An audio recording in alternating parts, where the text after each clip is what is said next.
Sampai keluarga banyak yang membuli saya. Namun sampai sekarang kecil rasanya hati untuk menikah.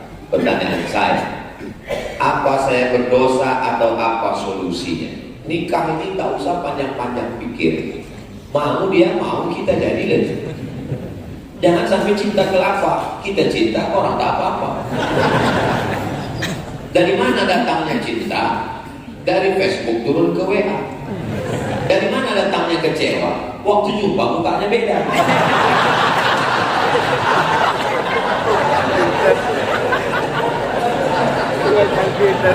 Asal mau dia menerima kita, jangan diawali dari pembohongan. Fotonya aja udah bohong, pas di-upload rupanya udah 5 kali filter. Setelah berjumpa perempuan inilah masalahnya perempuan ini. Udah diciptakan Allah bagus, alis ini melengkung, diluruskan. Tuhan aja dia nggak percaya, apalagi kamu. Tidak, ibu-ibu di sini baik semua. Mendengar ceramah Ustaz Somad itu kuncinya satu, jangan kesini. Ada beberapa jemaah itu sih pulang meninggal.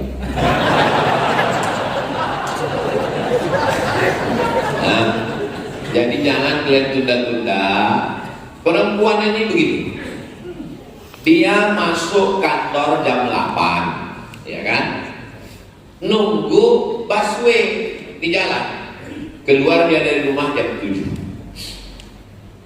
Pas jam 7 lewat busway.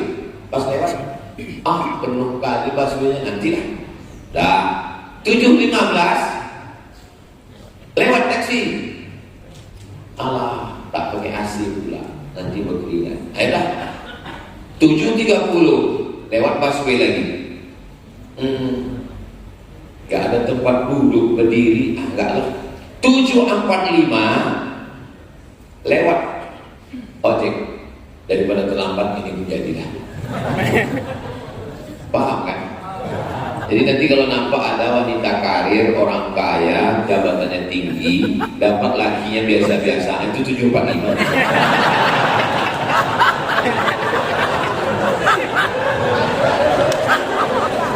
Jangan banyak pilih. Pilih tubuh dan pilih bokol. Terlambat ketawa ini.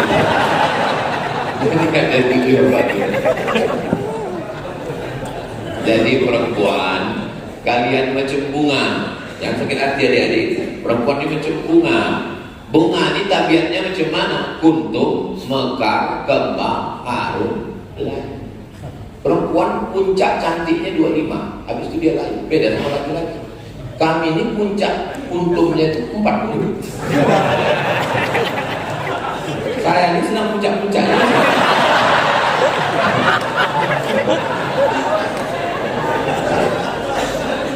Makanya kalian jangan pilih-pilih. Nantilah karir dulu lah, S2 dulu lah, S3 dulu lah. Pala selesai ditengok muka. Tuh.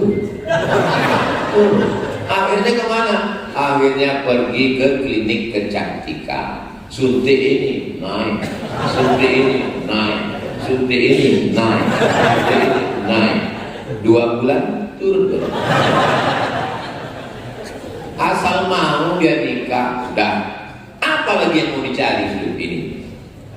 Sesudah nikah, mau dia menerima kita apa adanya, susah senang bersama. Bang, aku cuma minta kau mendampingi aku sampai kematian tiba. Setelah itu kita berjumpa di surga Jannatul Firdaus. So sweet aja. Aku nih bang S2, S3, anak orang kaya, duitku banyak. Jangankan gajiku, nyawa aku kasihkan kau, ambil. Tapi kalau kau macam-macam, satu kesalahanku dalam hidup ini bang, apa dia? Mencintai.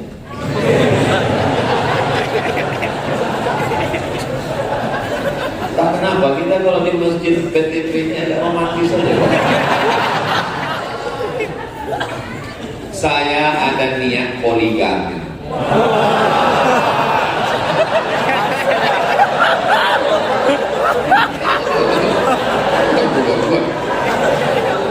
Tapi tapi takut sama istri. Apa hukumnya takut sama istri?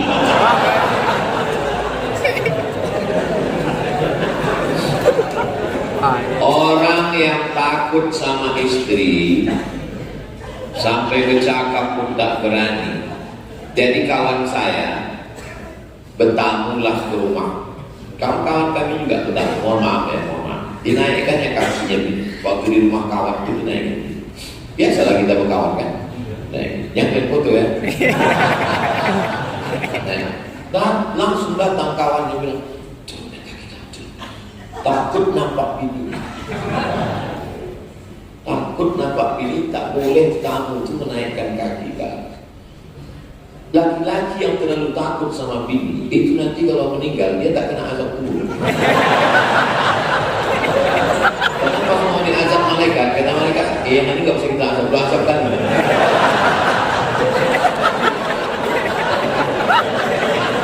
Lu tengok lepas kali kita. Cuma ada sesuatu yang berlepas. Ibu jangan khawatir suami ibu nikah lagi. Tidak akan. Kenapa? Karena di Indonesia ada hukum laki-laki tidak bisa menikah sebelum ada surat yang ditandatangani materai 6.000 yang sekarang sudah naik jadi materai 10.000. Makanya ibu sebelum tidur itu pastikan di dekat tempat tidur itu tak ada materai.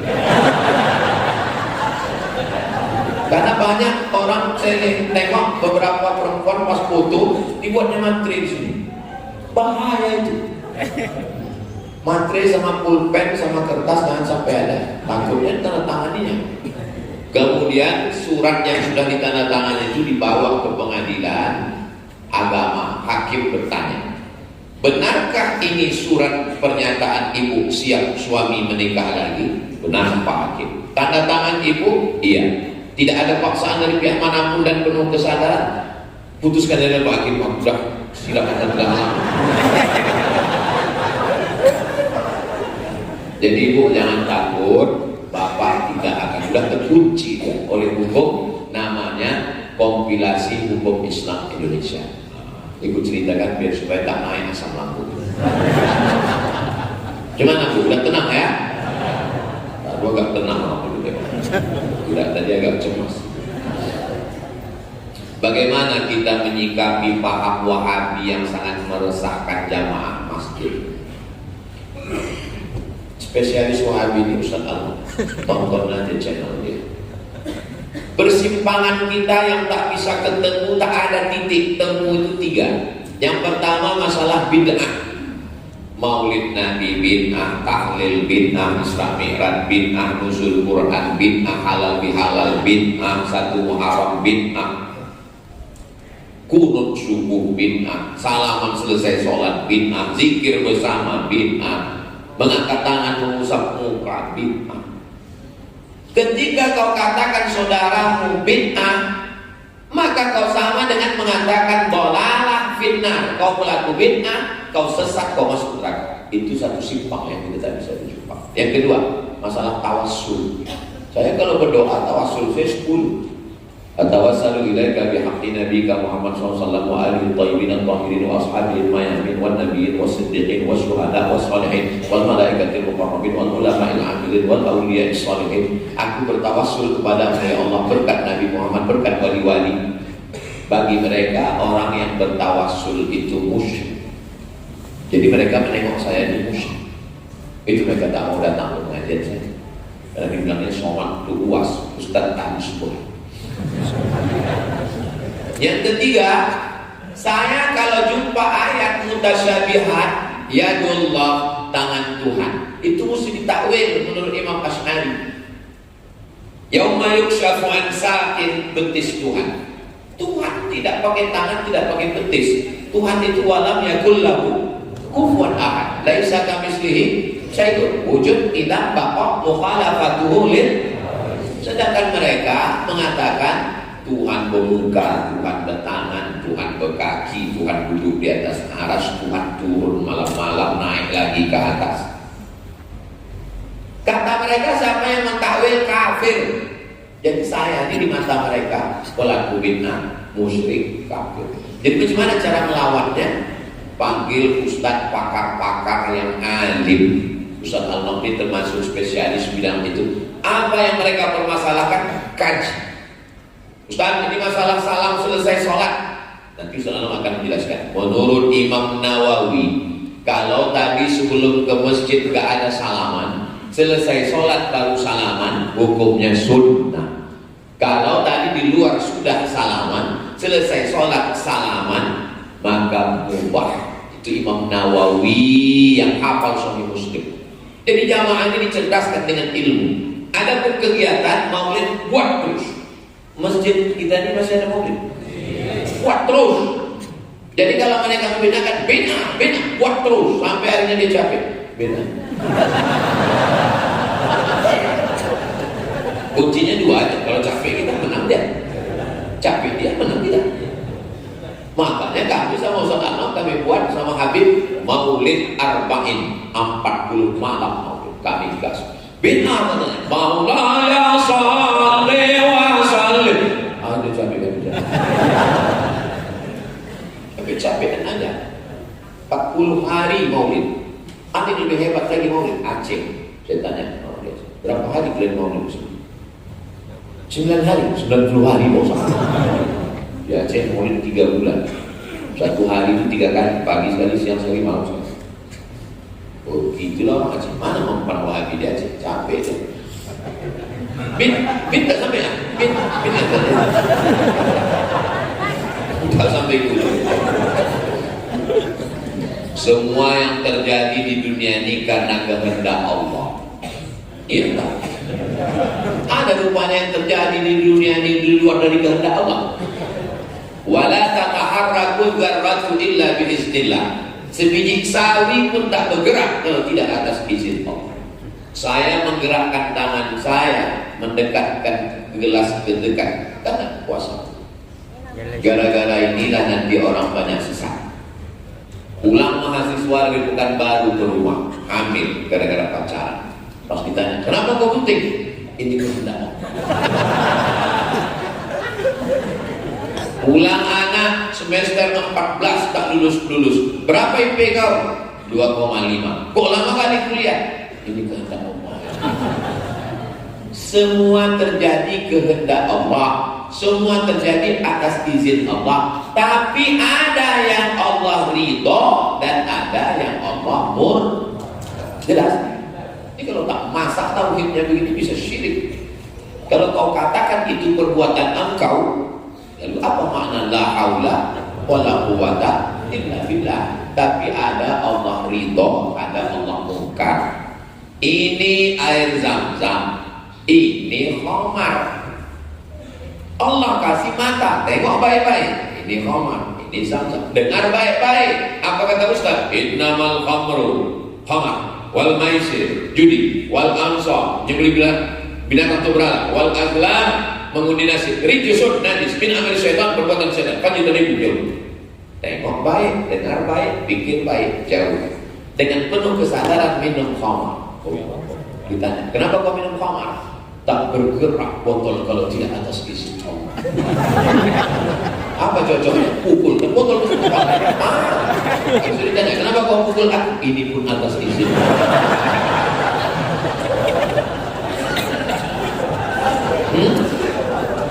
Jelas? Ada yang Allah ridho, ada yang Allah murka. Inna sam'a, kau kasih kuping, telinga, wal basar, mata, wal fuad, hati dan pikiran, pakailah untuk mencari ridha Allah. Jangan minta surga, karena kalau minta surga cuma dapat surga, tapi kalau minta ridha Allah semua dapat. Makanya doa kita, Allahumma inna nas'aluka ridha. Mudah-mudahan kita semua mendapat ridha. Semua bilang amin. Ada satu ibu diam aja. Ibu kok diam? Aku udah dapat ridha. Rupanya nama suaminya Pak Ridho.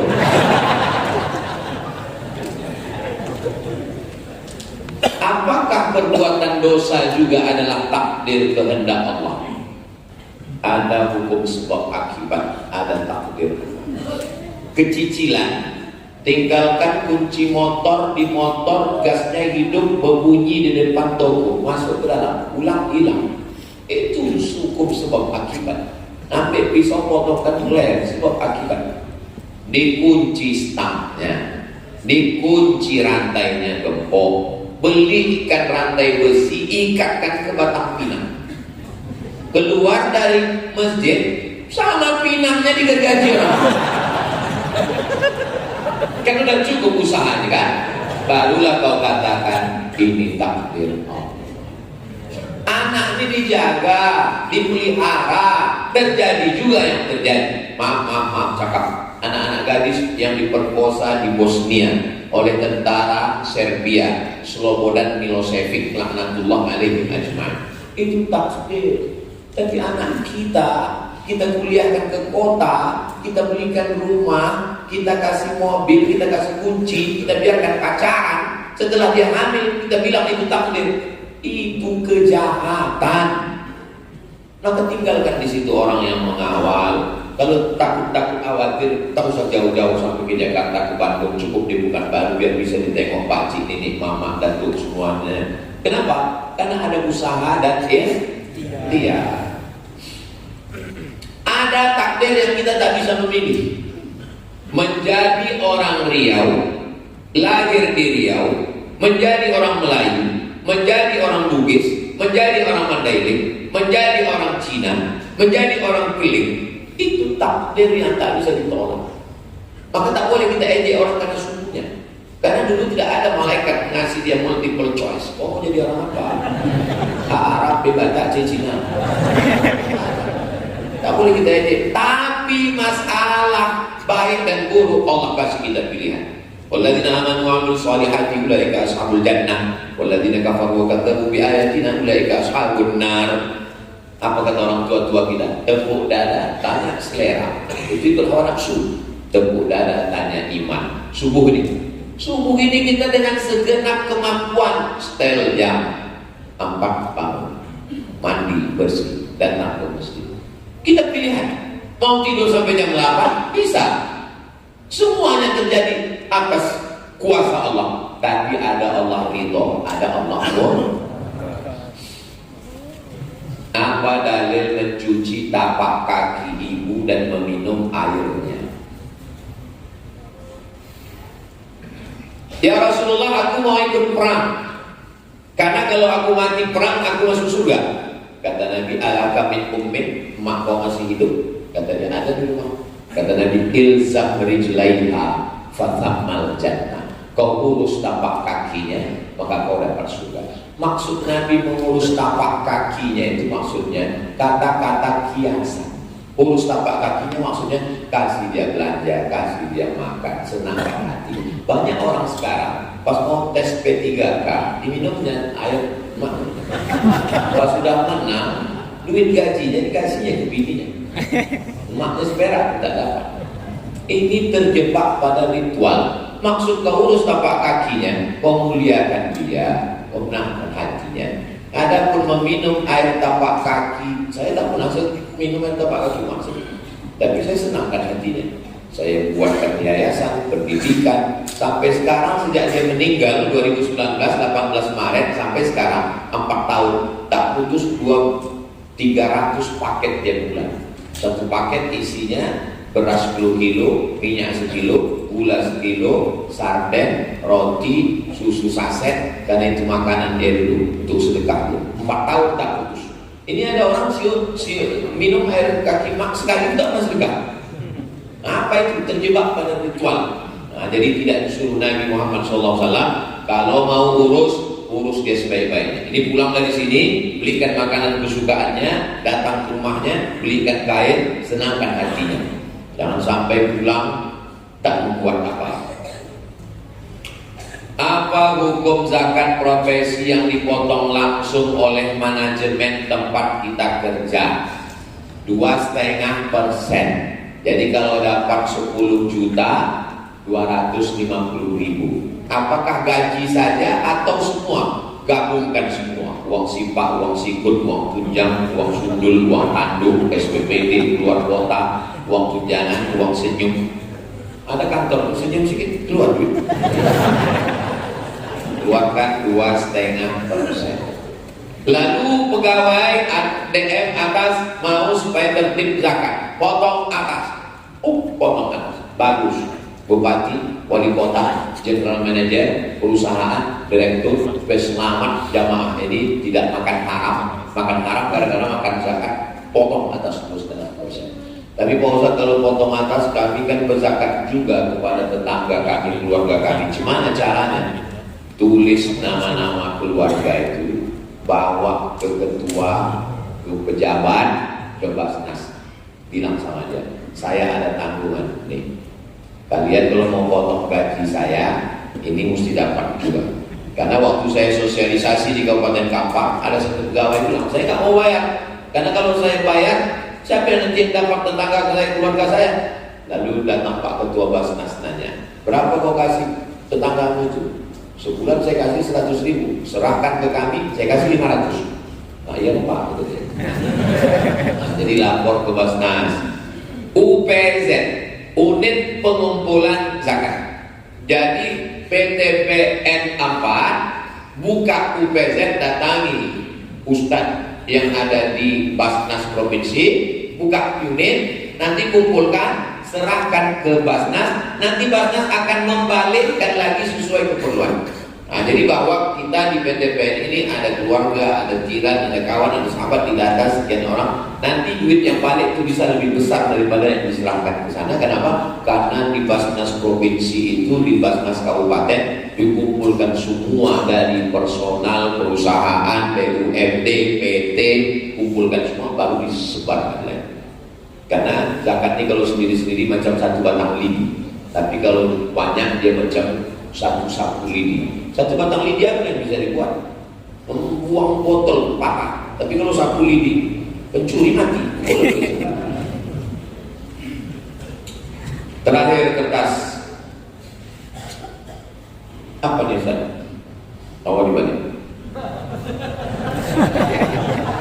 Untuk mendapatkan pahala sholat berjamaah 27 derajat, apa syaratnya Pak Ustaz? Man sholatul jamaati tafdulu sholat al-fardhi bi 27 derajat. Sholat berjamaah lebih utama daripada sholat sendirian 27 derajat. Datang ke masjid, ikut sama imam sholat berjamaah dari takbiratul ihram sampai salam, maka dapat 27 derajat. Istiqomah selama setahun berarti dapat tambahan umur 27 tahun. Hitungnya jangan satu sholat. Istiqomah sholat berjamaah di PTPN 4 ini selama 1 tahun berarti bertambah pahalanya 27 tahun. Jadi kalau ada yang istiqomah di sini 10 tahun berarti umurnya bertambah 270 tahun. Inilah yang menjawab kenapa umur kita pendek, sedangkan umur umat Nabi sebelumnya panjang. Umur Nabi Nuh 950 tahun. 950 tahun, bayangkan berapa kali ikut pilkada itu.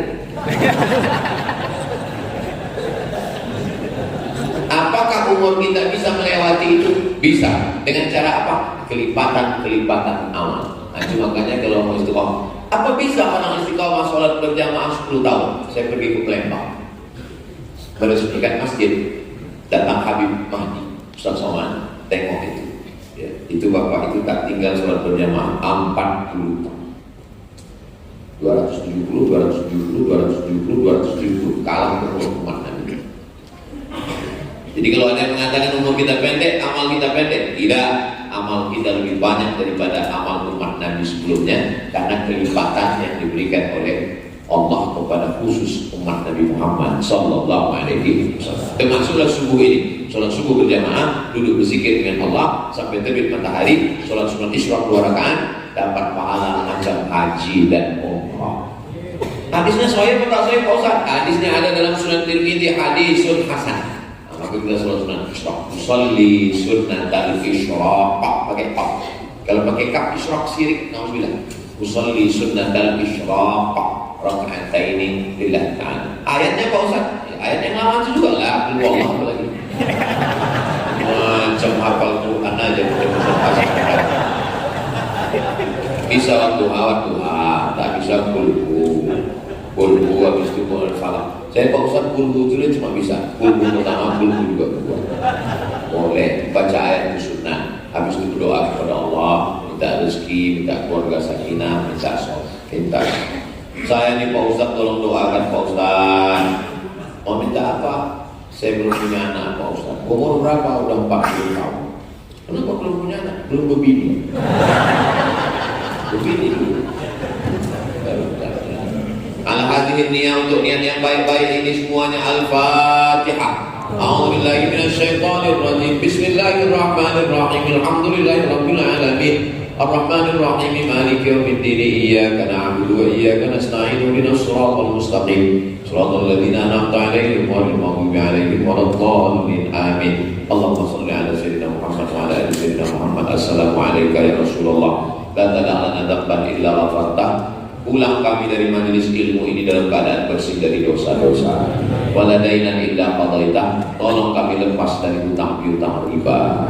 Wala maridan illa syafaitah. Ada di antara kami yang sakit, angkat penyakitnya, sehatkan ya Allah. Wala mayyitan illa rahimtah. Yang sudah meninggal dunia, lapangkan kuburnya.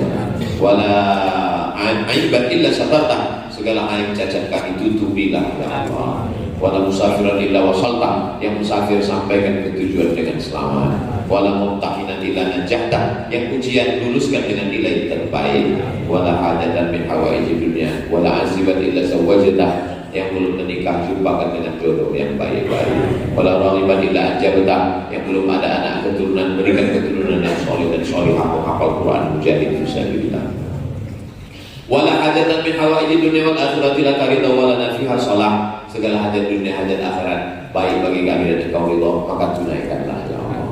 Rabbana fir lana dzunubana wa liwalidayna warhamhuma kama rabbayana shaghira. Allahumma dafa'na al-ghala wal waba wal fahsya wal riba wal zina. Selamatkan kami, keluarga kami, diri kami, negeri kami dari malapetaka, bencana, riba, LGBT, perbuatan zina, perbuatan keji dan mungkar. Waqti bisalihati amalana, tutup umur kami dengan husnul khatimah. Wajma'na ma'al habibil Mustafa fi jannatikal ula. Sebagaimana kau kumpulkan kami subuh ini, kumpulkan kami nanti di surga Jannatul Firdaus. Rabbana atina fid dunya hasanah wa fil akhirati hasanah wa qina adzabannar. Wassallallahu ala sayyidina Muhammad wa ala alihi wasallam. Walhamdulillahi rabbil alamin. Taqabbalallahu minkum minna minkum taqabbal ya karim. Banyak kata-kata saya menyinggung perasaan tak berkenan di hati Bapak Ibu, saya mohon maaf. Saya tutup dengan pantun penutup, menangkap puyuh di Bukit Selasih. Thank you dan terima kasih. Assalamualaikum warahmatullahi wabarakatuh. Waalaikumsalam warahmatullahi wabarakatuh. Mohon Bapak-bapak untuk kenyamanan Ustaz kita, Tuan Guru kita, supaya beliau